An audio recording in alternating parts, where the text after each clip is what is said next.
여호와께서 이와 같이 말씀하시되 너희는 길에 서서 보며 옛적 길 곧 선한 길이 어디인지 알아보고 그리로 가라. 너희 심령이 평강을 얻으리라 하나 그들의 대답이 우리는 그리로 가지 않겠노라 하였으며. 개역개정판 예레미야 6장 16절. 이와 같이 여호와께서 말씀하셨다.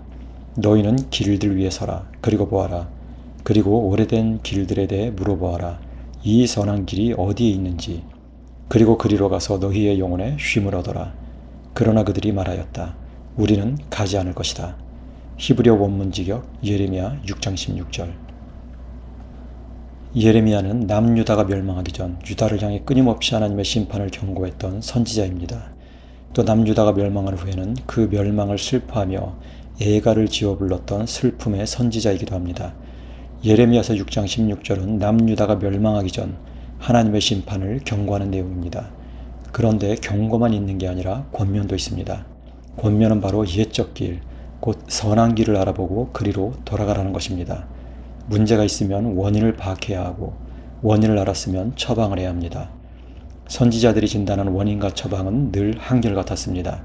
옛적 길, 곧 선한 길입니다. 옛적 길, 곧 선한 길은 기록된 하나님의 말씀입니다. 새로운 길은 없습니다. 유다 백성들은 마땅히 선조들이 섬겼던 그 하나님, 선조들이 삶과 신앙의 규례로 삼았던 그 말씀으로 돌아가야 합니다. 예레미야가 활동하던 당시는 아직 성경이 완성되기 전 시대입니다.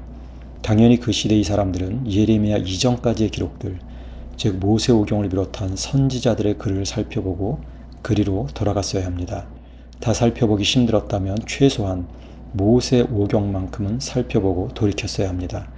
구약시대나 신약시대나 개혁의 원칙은 동일합니다. 성경으로 돌아가는 것입니다. 성경으로 돌아가지 않고 무언가를 개혁하겠다는 것은 사실은 거짓말입니다. 성경의 권위를 허무는 사람은 참된 선지자가 아니라 사기꾼입니다. 북이스라엘과 남유다가 부패하고 타락한 이유는 분명합니다. 이들이 하나님의 말씀을 버렸기 때문입니다. 그러나 사람들은 예레미야의 외침에 귀를 기울이지 않았습니다.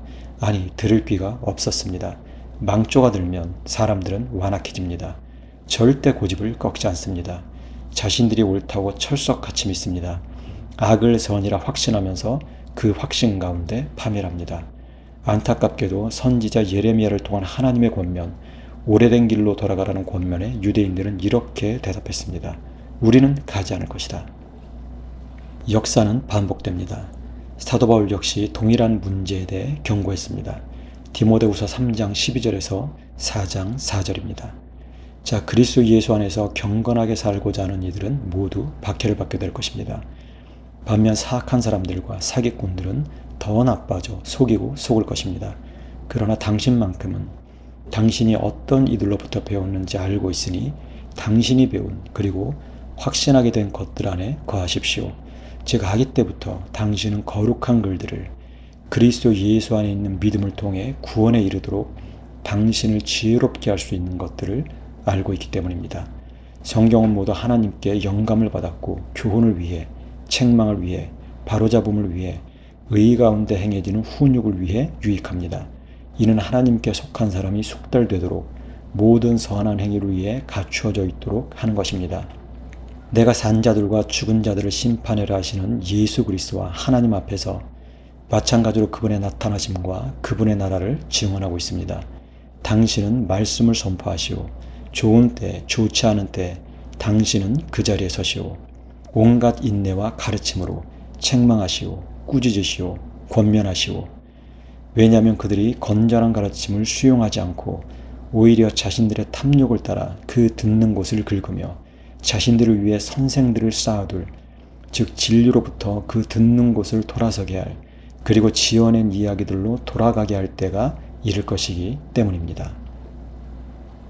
교회의 역사는 사도 바울이 생애 말년에 쓴 이 내용 그대로 진전되어 온 역사입니다. 교회 안에는 두 종류의 사람들이 있습니다. 한 부류의 사람들은 성경의 사람들입니다. 사도 바울이나 디모데 같은 분들이 여기에 속합니다. 그러나 성경의 사람들은 박해를 받게 되어 있습니다. 왜냐하면 이분들은 성경의 가르침을 따라 예수 그리스도 안에서 경건하게 살고자 하기 때문입니다. 사도 바울이 직접 그렇게 증언하고 있습니다. 반면 다른 한 부류의 사람들은 사악한 사람들, 즉 사기꾼들입니다. 이들은 속고 속입니다. 그런데 이들이 속고 속일 수 있는 이유가 있습니다. 이들은 성경의 사람들이 아니기 때문입니다. 성경이 사라지면 바른 기준 역시 사라지기 때문에 사기꾼들이 득세하게 됩니다. 이들은 진리를 왜곡합니다. 사람들로 하여금 성경의 가르침에서 멀어지게 합니다. 날조된 이야기들, 지어낸 이야기들로 사람들을 현혹합니다. 사람들로 하여금 탐욕을 따라 살아가게 합니다. 이런 일은 구약시대나 신약시대나 동일했습니다. 하나님의 사람들, 말씀의 사람들이 사라지면 이스라엘 공동체는 너무나 빨리 우상숭배에 함몰되었습니다.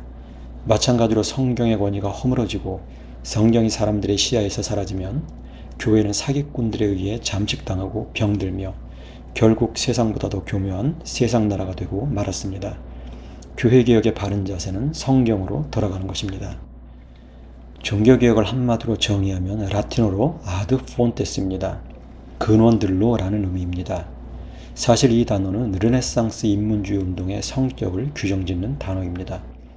르네상스라는 큰 틀에서 볼 때 근원들은 고전 고대의 원문 자료들입니다. 서양사에서 고전 고대는 곧 그리스 로마 문명을 의미합니다. 그러니까 르네상스 운동은 그리스 로마 문명으로 돌아가서 그 시대의 자료들을 직접 연구하자는 운동이라 정의할 수 있습니다.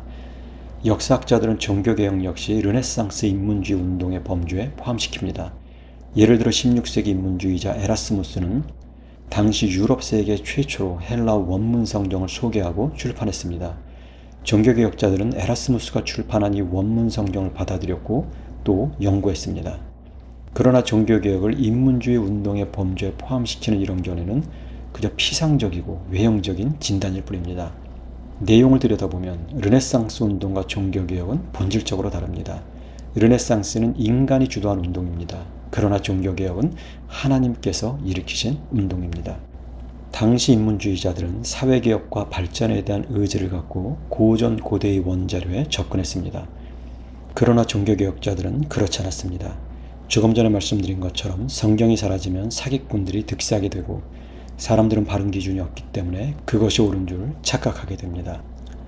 16세기의 종교개혁의 시발점이 되었던 마틴 루터 역시 마찬가지였습니다. 루터는 당시 인문주의자들과는 달랐습니다. 루터는 당시의 정치나 종교, 사회 문제에 관심이 많았던 사회운동가가 아니었습니다. 어떤 의도를 갖고 교회를 개혁하겠다는 생각이 있었던 것도 아닙니다. 그는 그저 중세 1000년 동안 종교 사기꾼들이 쌓아놓은 오류 위에서 그 울타리에 갇혀 스스로 구원을 이루어 보겠다고 최선을 다했던 그저 어리석은 한 인생에 불과했습니다. 그는 친구가 벼락에 맞아 죽는 것을 보고 공포심에 사로잡혀 수도사가 됩니다. 아우구스티누스 수도회에 들어가 신학 공부를 하고 1511년 비텐베르그 대학 성서학 교수로 임명됩니다. 그는 여기서 시편 강의를 비롯 1년의 성경 강의를 하게 되는데 초기 강의를 보면 그는 전형적인 중세인이었습니다. 공로주의 사상이 그를 지배하고 있었습니다. 그러나 성경은 그 자체로 강력한 힘이 있습니다. 성령의 조명하심을 따라 성경을 정직하게 대하면 진실이 드러나게 됩니다. 그 진실로부터 모든 사상이 뒤집어 엎어지는 변혁을 경험하게 됩니다. 루터는 1년의 강해 후 로마서 강해를 시작하는데 로마서 강해에서 그는 비로소 강력한 하나님의 은혜를 경험합니다. 사기꾼들이 쌓아놓은 울타리들은 산산조각이 납니다. 어떤 사람들은 루터의 이신칭에 대해 이야기하면 이를 공격하기 바쁩니다. 한국교회가 이리 부패한 것은 행위에 대한 강조가 없기 때문이라고 열을 올립니다. 그러나 정반대입니다. 교회가 부패하는 진짜 원인은 위로부터 오는 은혜가 없기 때문입니다. 은혜가 없으면 행위도 불가능합니다. 행위 운운하는 사람들은 사실은 진짜 은혜를 경험해 본 적 없는 사람들입니다. 로마서 1장 17절에 대한 루터의 글을 직접 인용해 드리겠습니다. 먼저 로마서 1장 17절입니다. 왜냐하면 하나님의 의의가 복음 안에서 처음부터 믿음으로 끝까지 믿음에 의해 드러나기 때문입니다. 기록되어 있는 것처럼 이제 의인은 믿음으로 살 것이다 이기 때문입니다. 다음 루터의 글입니다. 내가 복음에는 하나님의 의가 나타났으니 기록된 바 의인은 믿음으로 말미암아 살리람과 같다는 말씀의 내적 관계를 밤낮으로 숙고하던 중에 나는 마침내 하나님의 의는 의인이 하나님의 선물로 말미암아 사는 그러한 의라고 이해하기 시작했다. 그리고 하나님의 의가 나타났다는 이 문장은 의인은 믿음으로 말미암아 살리라라고 기록된 것처럼 자비로우신 하나님께서 믿음에 의해 우리를 의롭다 인정하시는 수동적 의를 지시하는 것임을 깨닫게 되었다. 그 순간 나는 새로 태어난 기분이었으며 활짝 열린 문을 통해 낙원 그 자체에 들어간 것처럼 느껴졌다. 그 순간 이후로 성경 전체가 새로운 빛 아래 조명되었다. 전에는 하나님의 의라는 구절을 증오했지만 이제 나는 그것을 사랑하고 성서의 가장 달콤한 구절로 찬양하게 되어 바울의 이 구절은 나에게 낙원으로 통하는 바로 그 문이 되었다. 여러분이 잘 아시듯 마틴 루터가 이전에 없던 것을 만들어낸 게 아닙니다. 중세 시대 내내 감춰져 있던 복음을 재발견한 것뿐입니다. 그리고 여기서 종교개혁이 시작됩니다. 종교개혁의 출발은 바로 성경입니다. 당연히 루터를 비롯한 종교개혁자들은 성경의 권위에 대해 조금도 의심하지 않았습니다. 2세대 개혁자 칼빈의 기독교 강요를 보면 종교개혁자들이 성경에 대해 가졌던 자세가 어떠한지 구체적으로 알 수 있습니다. 기독교 강요는 가장 먼저 창조주 하나님을 다룹니다.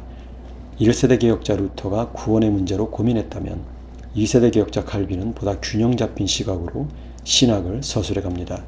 당연히 칼빈은 구원의 문제를 먼저 다루지 않고 창조주 하나님에 대해 먼저 다룹니다.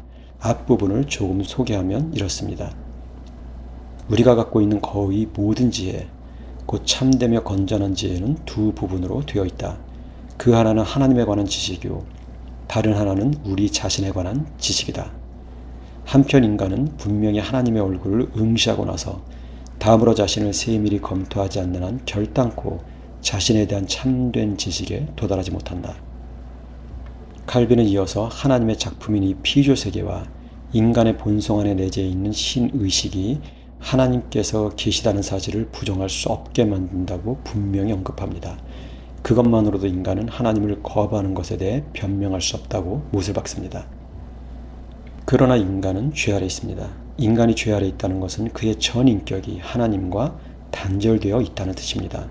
그의 이성, 의지, 감성 그 어떤 것도 하나님과의 관계에서 제대로 작동하지 않는다는 뜻입니다. 루터는 거듭나지 않은 사람의 이성을 창녀에 비유하기도 했습니다. 비록 인간 안에 신의식이 있고 피조물 전체가 창조주 하나님을 증언한다 할지라도 죄 아래 있는 인간은 즉각 그 생각에 부패해져 하나님을 우상의 수준으로 끌어내리게 되어 있습니다. 출애굽 때 이스라엘 백성들이 금송아지를 만들어 놓고 그것을 하나님이라 외치며 숭배했던 것을 떠올리면 됩니다. 인간의 수준은 딱 그 정도입니다. 그 때문에 하나님께서 우리에게 주신 것이 바로 성경입니다. 칼빈은 성경을 우리를 창조주 하나님 앞으로 인도할 훌륭한 조력자로 묘사합니다. 칼빈은 하나님에 대한 지식을 다루면서 즉각 성경에 대한 언급으로 넘어갑니다. 말씀을 통한 하나님의 자기 계시가 없으면 인간은 즉시 오류에 빠지기 때문입니다. 칼빈은 하나님을 아는 지식에 있어 성경이 절대적이라는 사실을 결코 양보하지 않습니다. 당연히 칼빈은 성경의 신적 권위에 대해서도 다룹니다. 성경이 먼저냐, 교회가 먼저냐는 논쟁은 오늘날에만 있는 것은 절대 아닙니다. 오늘날에도 교회가 먼저라는 사고방식이 광범위하게 퍼져 있습니다. 교회의 권위가 우선하며 교회가 스스로의 권위로 성경을 확정했다는 주장들입니다. 그런데 왜 이런 주장이 나올까요? 그 이유는 로마 카톨릭이 취하고 있는 자세 때문입니다. 로마교는 자신들의 전통을 성경보다 우위에 둡니다. 자신들의 신학 전통이 성경과 충돌하면 자신들의 전통을 성경보다 앞세웁니다. 로마교는 태생적으로 성경의 권위를 약화시키게 되어 있습니다. 그런데 앞에서 말씀드린 것처럼 이것이 바로 사기꾼들의 술수입니다. 여러분 냉정하게 생각해 보세요. 신학 전통이란 게 뭔가요? 바로 인간의 권위입니다. 그런데 인간이 하는 일은 완전하지 않습니다. 오류가 있습니다. 신학의 역사를 공부해 보면 이런 오류, 불일치들을 곳곳에서 확인할 수 있습니다. 신학 전통이란 오류로 가득한 인간의 작품들을 모아놓은 창고입니다. 그러함에도 로마교는 자신들의 창고에 신적 권위를 부여하고 그것이 성경보다 앞선다고 주장하는 겁니다. 성경보다 교회가 먼저라는 주장은 분명 잘못된 생각입니다. 이 부분에 대해 칼빈은 이렇게 언급합니다. 현재 우리는 매일같이 하늘로부터 직접 하나님의 말씀을 받는 것이 아니다. 그것은 하나님께서 성경 안에서만 자기의 진리를 영원히 기억할 수 있도록 신성하게 보존하기를 원하셨기 때문이다. 그러나 교회의 승인을 얻을 때에만 비로소 성경은 그 중요성을 가지게 된다고 하는 가장 유해한 오류가 현재 널리 유행하고 있다. 이것은 마치 하나님의 영원하시며 침범할 수 없는 진리가 인간의 결정에 의해 좌우된다는 말과 같은 것이 아닌가. 로마 교도들이 교회의 권위를 성경의 권위 위에 두려는 이유는 자신들의 종교 권력을 유지하기 위해서입니다. 그러나 수없이 말씀드리지만 교회도 완전하지 않습니다. 교회의 역사를 살펴보면 교회가 하늘나라의 원리를 반영한 공동체이기보다 세상 나라보다 더 교묘한 세상 나라였던 적이 정말 많았습니다. 교황제는 바로 그 정점에 있습니다. 역사상 가장 세속적인 체제가 바로 교황제입니다. 그런데 이 괴물 같은 체제에 성경을 능가하는 권위가 있으며 이 체제가 결정해야 비로소 성경이 될 수 있다는 주장은 정말로 무시무시한 주장이 아닐 수 없습니다. 여기에도의 교황주의자들은 세상 모든 사람들이 교황의 성경 해석에 복종해야 한다고 주장하는데 이것이야말로 인간의 권위를 극대화하고 사람들을 노예로 만들려는 노예화 프로젝트에 불과할 뿐입니다. 이들의 이런 사기 행각에 절대 속아 넘어가서는 안 됩니다. 칼빈은 성경보다 교회가 앞선다는 주장을 이렇게 논박합니다. 그러나 이런 논쟁자들은 사도 바울의 단 한마디 말로도 훌륭하게 반박할 수 있다. 사도들과 선지자들의 터 위에 세우심을 입었다고 사도는 증거하였던 것이다. 만일 선지자와 사도의 교훈이 교회의 기초라고 한다면 그것은 확실히 교회가 존재하기 이전에 벌써 그 권위를 갖고 있었음에 틀림없다. 그러므로 성경을 판단하는 권세가 교회에 속하며 성경의 확실성이 교회의 찬동에 좌우된다는 것은 참으로 거짓된 견해라 하지 않을 수 없다. 사실 상식이 있고 이성이 있다면 성경, 즉 하나님의 말씀이 교회에 우선한다는 사실에 이의를 제기할 수 없습니다. 그것이 어떤 공동체라도 인간의 공동체는 불완전하고 늘 부패의 위험성을 안고 있습니다. 구약시대 이스라엘도 그랬고 신약시대 이후 교회도 마찬가지였습니다. 그 공동체의 정체성을 규정짓는 것은 그들 자신이 아닙니다. 예를 들어 시내산 아래에서 금송아지를 섬기던 이스라엘 백성들에게 무엇이 하나님의 말씀인지 정하라 해보십시오. 아마 금송아지 교리를 만들어 선포하고 이것이 하나님의 말씀이라 주장할 겁니다. 아론이 했던 게 바로 그겁니다. 심지어 그때 아론은 제사장 신분이었습니다. 하나님의 말씀이 먼저입니다.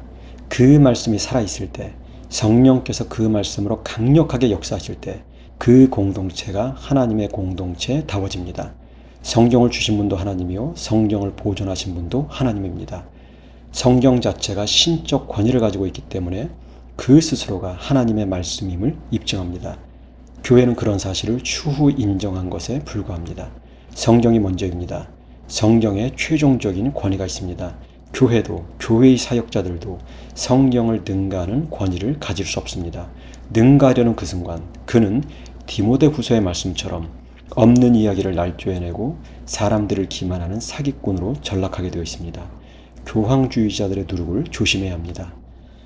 제가 지금 성경의 권위에 대해 말씀드린다고 해서 모든 신학 전통을 무시하는 것은 절대 아닙니다. 종교개혁자들 역시 모든 신학 전통을 무시한 것은 아니었습니다.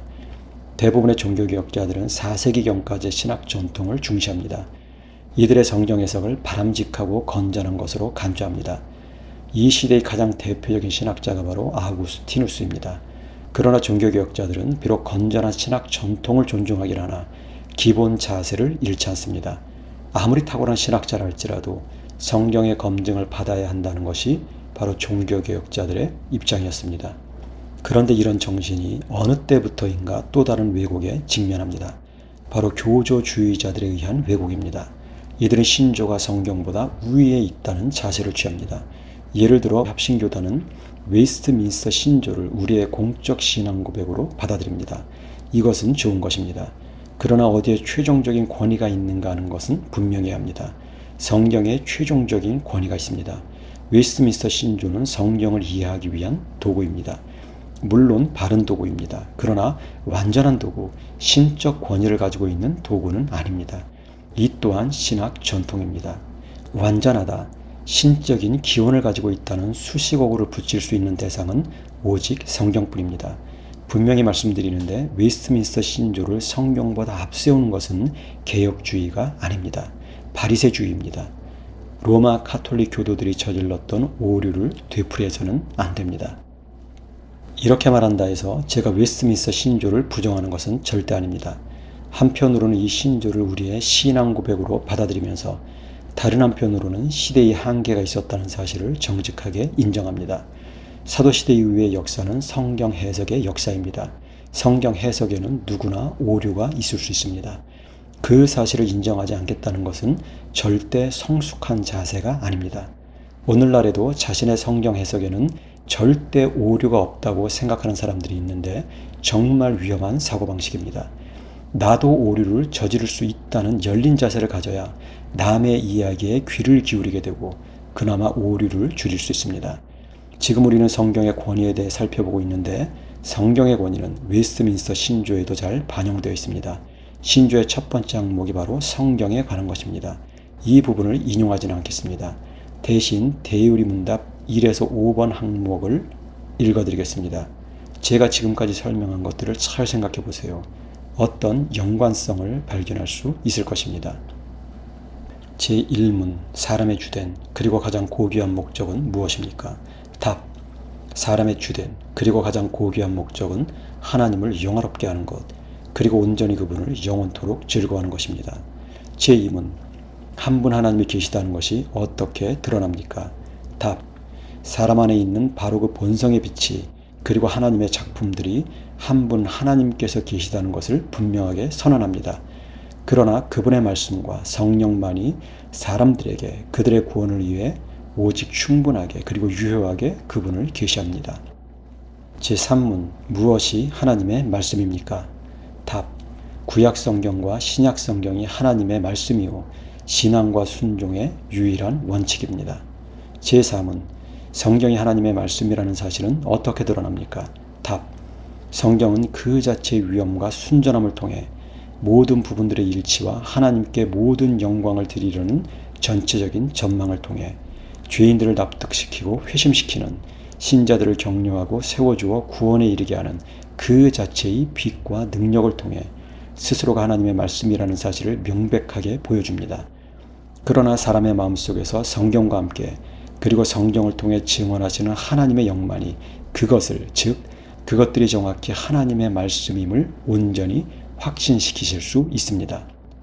제5문, 성경은 주로 무엇을 가르칩니까? 답, 성경은 주로 사람이 하나님과 관련해 무엇을 믿어야 할지 그리고 하나님께서 사람에게 어떤 의무를 요구하시는지 가르칩니다. 자, 웨스트민스터 신조 작성자들이 고백하듯 성경 66권은 하나님의 자기 계시입니다. 그 성경을 각 사람에게 드러내시는 분 역시 하나님입니다. 성경이 객관적으로 주어진 계시라면 각 사람이 그 성경을 배우고 깨닫게 하는 것은 그 사람 안에서 일어나는 성령님의 내적 계시입니다. 성령의 사람만이 성경이 하나님의 작품임을 전인격으로 인정하고 복종합니다. 역사상 참된 그리스도인들은 그가 누가 되었건 예외 없이 하나님의 말씀 앞에 무릎을 꿇었습니다. 그런데 19세기가 되면 자유주의 신학자들이 일어나 집요하게 성경을 공격하기 시작합니다. 이들이 한 작업은 성경의 신적 권위를 부정하고 성경을 종교 천재들의 저작물로 격화시키는 것이었습니다. 성경이 종교 천재들의 저작물이라는 관점으로 보면 성경의 기록자 하나하나가 중요해집니다. 바울의 복음이 다르고 베드로의 복음이 다르고 요한의 복음이 달라지게 됩니다. 이런 식으로 성경은 파편화되고 결국 성경은 믿을 수 없는 넉맛 조각이 되고 맙니다. 그런데 성경에 대한 공격은 다른 쪽에서도 진행되었습니다. 바로 20세기 초에 시작된 은사주의 운동입니다.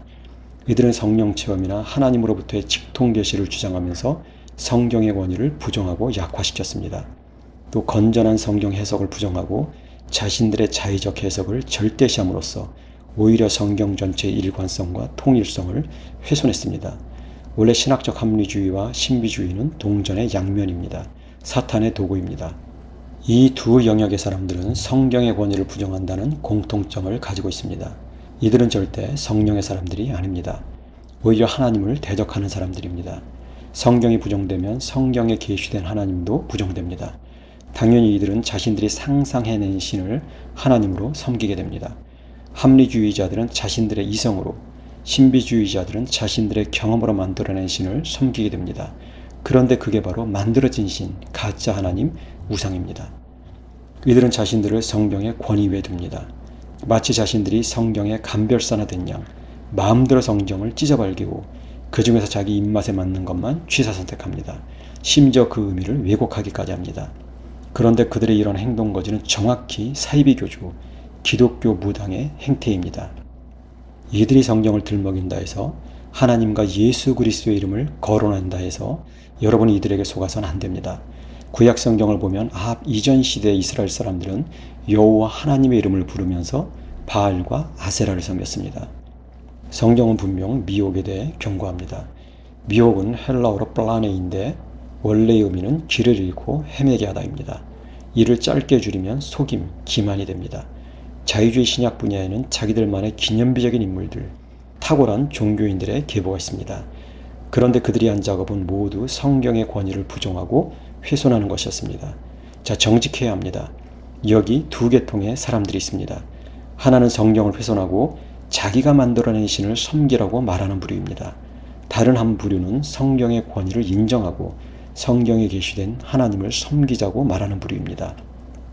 이 두 부류 중 누가 속이는 자인가요? 누가 미혹하는 자, 사람들로 길을 잃고 헤매게 하는 자인가요? 성경의 권위를 부정하는 자가 바로 미혹하는 자입니다. 성경이 부정되면 남는 것은 온갖 이상하고 기괴하기까지 한 백인백색의 사이비 교주들일 수밖에 없습니다. 오늘날 한국 사회의 진짜 교회는 드뭅니다. 대부분이 사실상 유사 로마교입니다. 그냥 인간이 왕 노릇하는 체제입니다. 왜 이런 현상이 벌어지게 된 걸까요? 저는 이런 현상을 성경의 권위가 허물어진 결과로 봅니다. 디모데후서 4장 3절에서 4절을 다시 읽어드리겠습니다. 왜냐하면 그들이 건전한 가르침을 수용하지 않고 오히려 자신들의 탐욕을 따라 그 듣는 곳을 긁으며 자신들을 위해 선생들을 쌓아둘, 즉 진리로부터 그 듣는 곳을 돌아서게 할, 그리고 지어낸 이야기들로 돌아가게 할 때가 이를 것이기 때문입니다. 자, 거짓 선생들과 미혹에서 벗어나 성경으로 돌아가야 합니다. 성경으로 돌아가는 것이 교회 개혁의 출발입니다. 기도하겠습니다.